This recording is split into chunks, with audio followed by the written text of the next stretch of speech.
Guys, welcome back sa aking YouTube channel. So, hinaan lang natin ang buwas natin kasi nandito tayo sa UM, Matina, Davao City.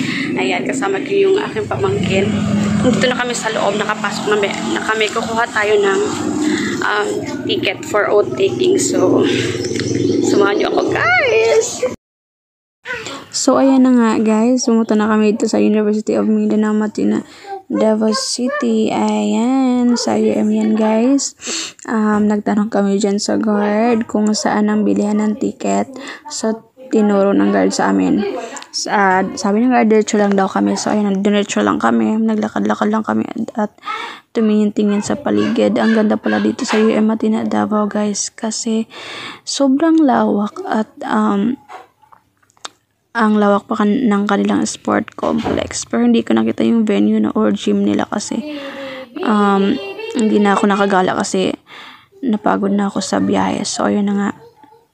Naglakad lang kami ng pamangkin ko straight doon sa building. Nagtanong-tanong kami kung saan ang building makikita na yun. So, nakita na naman namin agad kasi marami nang nakapila. So, hindi na kami inanapan ng guard ng ID. Akala kasi nila estudyante kami ng pamangkin ko. So, inanapan kami ng ID. So, sinabi ko, ay hindi po kami estudyante dito po. Bibili lang po kami ng ticket para sa oath taking. So, ayan na guys, natawa ako sa guard na yon. So, ayan. Dumiretso lang kami ng lakad. At ang pamangkin ko pa lang yung nag-video yan dyan, guys. So, may mga estudyante pala, guys, dyan, taga UM. Kasi Tuesday pala ngayon. So, may may klase. So, yung sports complex pala nila, guys. Ayan, sobrang lawak at ang ganda ng loob ng UM Davao. Matina, Davao, guys. Ang ganda sa loob. So, nakapagtingin ako sa paligid. So, yun na, guys. Nakarating na nga tayo dito sa mga may nagkukumpulan or nagpila. Diyan pala yung bilihan ng ticket, guys.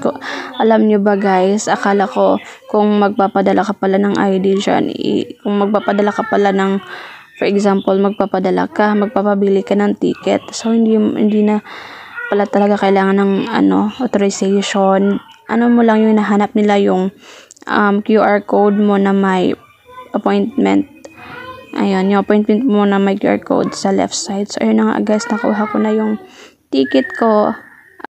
So, ayan na nga, guys, nakuha ko na rin yung ticket ko. At kung kukuha pala kayo ng ticket, guys, i-prepare nyo yung printed appointment nyo at yung 500 peso. Guys, so natapos na rin at nakuha ko na yung ticket ko. So, yun na, guys, kung nagustuhan niyo akong video, huwag niyo kalimutan i-subscribe ang YouTube channel for more videos. Yun lang. Bye-bye!